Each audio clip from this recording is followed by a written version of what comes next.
Good morning friends. आज हम preposition के कुछ ऐसे वर्ड्स लेंगे जो हमारे डे टू डे लाइफ में भी इस्तेमाल होते हैं और हमारे कंपटीशन एग्ज़ाम में भी आते हैं। जिन कंपटीशन का लेवल बहुत नॉर्मल होता है उनमें ये प्रीपोजिशन ज़रूर पूछे जाते हैं। आप पिछले 10 साल के पेपर उठा के देख लीजिए, यही रिपीटेड क्वेश्चंस हैं। द फर्स्ट क्वेश्चन इज़, पहला क्वेश्चन हमारा है इसका, he had faith. He had faith. अब ये फेथ के साथ क्या यूज़ करना है, उसके डॉट डॉट डॉट है, उसके बाद his ability. He had faith, उसको विश्वास है। हिज एबिलिटी, तो फेथ के साथ हमेशा इन आता है। He had faith in his ability, उसको अपने योग्यता पर विश्वास था। फेथ के साथ इन आता है और बिलीव के साथ भी इन आता है। जैसे he believes in God, God में विश्वास करना, बिलीव इन, वो हम पे भरोसा करता है। Rely on, he rely on me, वह मुझ पे भरोसा करता है। रिलाई ऑन, विश्वास के संबंध में rely, RELY, rely ON, on. Rely के साथ ऑन आता है, बिलीव के साथ इन आता है, फेथ के साथ इन आता है। The second question is, he was prevented. Prevented, prevent का मतलब बचना। इसके पहले एक और एग्जाम्पल हमने बताया था, प्रिवेंट मतलब होता है बचना, प्रोहिबिट मतलब वर्जित। तो इन सब के साथ हमेशा फ्रॉम आता है। He was prevented from working, FROM, ये पेन थोड़ा नहीं चल रही है हमारी, FROM, from. He was prevented from working. He was prohibited from entering here, हमेशा प्रिवेंट के बाद फ्रॉम आएगा, उसके बाद वर्ब की फर्स्ट फॉर्म और ING आएगी, working. He prevented me from working, he prevented him from entering. ठीक है, इस तरीके से क्वेश्चन आएगा। तीसरा एग्जाम्पल है डोंट लीन। अब लीन, जहाँ पर जो है इस तरीके के एग्जाम्पल होते हैं जहाँ पर कोई वार्निंग होती है, चेतावनी होती है, वहाँ पर हमेशा हम अगेंस्ट यूज़ करते हैं। Don't lean against the wall, AGAINST, सही नहीं, सही चलता है, against the wall. Don't lean against the wall,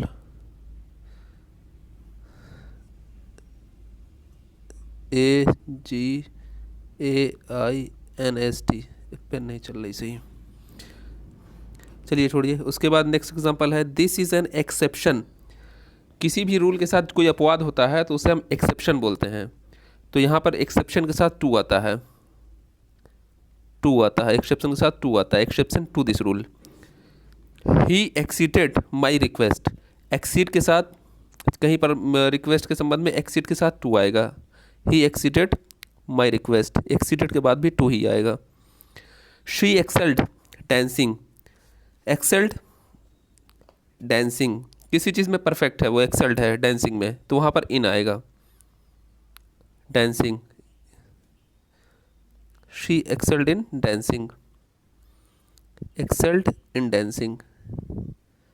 ठीक, ओके। मोहन वॉज ऑंक्शस, चिंता करना। ठीक है, किसी भी चीज़ में वो सेफ्टी के संबंध में चिंता कर रहा, तो ऑंक्शस के बाद हमेशा फॉर आएगा, ऑंक्शस के बाद हमेशा फॉर आएगा, FOR। ऑंक्शस मतलब होता है चिंता करना, ऑंक्शस के बाद हमेशा फॉर है, रट लेना एकदम, ये कई बार एग्जाम्पल रिपीट होता है।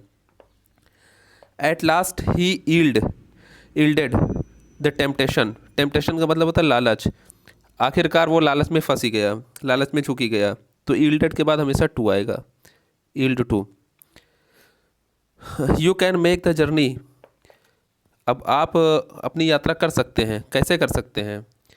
पैदल चलने के लिए हमेशा ऑन फुट होता है, बहुत बेसिक एग्जांपल है, लोगों को नहीं पता होता, यहाँ गलती कर देते हैं, बाई फुट लिख देते हैं, हमेशा ऑन फुट होता है, ऑन फुट। ट्रेन से जाने के लिए बाई ट्रेन, प्लेन के जाने के लिए बाई प्लेन, बाकी किसी भी साधन से जाएंगे आप उनमें बाई लगाएंगे, लेकिन पैदल चलने के लिए ऑन फुट। छुट्टी पर हैं, जैसे आज मैं छुट्टी पर हूँ, I am on leave, leave पर हैं, छुट्टी पर हैं, वहाँ पर भी ऑन इस्तेमाल होता है। अब यहाँ पे नेक्स्ट एग्जांपल है, that rule is applicable, that rule is applicable, यह जो नियम है सबके लिए है, तो यहाँ के लिए के संबंध में आ रहा है, तो यहाँ पर हमें फॉर का इस्तेमाल करना है, for everyone. He has no affection, he has no affection, तो यहाँ पर जो उसमें उस ही हैज़ नो, इसके जब मीनिंग निकालेंगे तो वहाँ पर भी फॉर का इस्तेमाल आ जाएगा। He has no affection for anybody, किसी के लिए स्नेह नहीं है उसमें, किसी के लिए नहीं है। He has no affection for anybody, anybody मतलब किसी के लिए, फॉर के लिए, अफेक्शन स्नेह नहीं है। He felt pity, he felt pity on poor, उसने पिटी महसूस किया, पिटी मतलब दया, गरीबों पर दया, ऑन मतलब। अब एक बहुत बेस्ट एग्जांपल है, अक्सर लोगों के गेट पर लिखा होता है कुत्तों से सावधान, तो हमेशा इसके साथ ऑफ आता है, beware of god, beware of, sorry, beware of dogs, कुत्तों से सावधान, हमेशा ये एग्जांपल आता है। इसको देखते हैं हम लोग, गेटों पे लिखा रहता है। द लेडी ऑब्जेक्टेड, अब हमेशा जहाँ पर भी ऑब्जेक्ट आएगा, ऑब्जेक्टेड मतलब किसी पर जो है, किसी चीज़ पर एग्री नहीं होना, ऑब्जेक्ट करना, उस पर उंगली उठाना, प्रश्न करना, ऑब्जेक्टेड, वहाँ पर हमेशा टू आएगा, objected to statement, to the statement. Next example, he is suffering, suffering के बाद हमेशा फ्रॉम आएगा। अगर वो किसी चीज़ से पीड़ित है तो फ्रॉम आएगा, अगर वह किसी चीज़ से मर जाता है तो वहाँ पर ऑफ आएगा। जैसे he is suffering from fever, suffer के बाद फ्रॉम आएगा, लेकिन अगर वो फीवर से मर गया तो ऑफ आ जाएगा। He is died of cancer, वह कैंसर से मर गया। He is died of cholera, वह कॉलेरा से मर गया। लेकिन अगर वो पीड़ित है तो फ्रॉम आएगा, मर जाएगा तो ऑफ आएगा। और अगर जैसे बुखार से पीड़ित है, किसी चीज़ से पीड़ित है, जैसे ही वह बीमार है, he is ill with fever, वहाँ पर विद आएगा। आई प्रीफर मिल्क, हमेशा मैंने बार बार बताया है, prefer, superior, prefer, superior, junior, इन सब के साथ हमेशा टू आएगा, देन नहीं आता है। Prefer to, I prefer milk to tea, ठीक है, प्रीफर के साथ, जूनियर के साथ, सीनियर के साथ हमेशा टू आएगा, देन नहीं आता वहाँ। ये एग्जाम्पल बार बार रिपीट होता है। अब फिर वही एग्जाम्पल यहाँ पर आ गया है, ही इज़ सिक, आज जब वह किसी चीज़ से बीमार है तो he is sick with fever, WITH।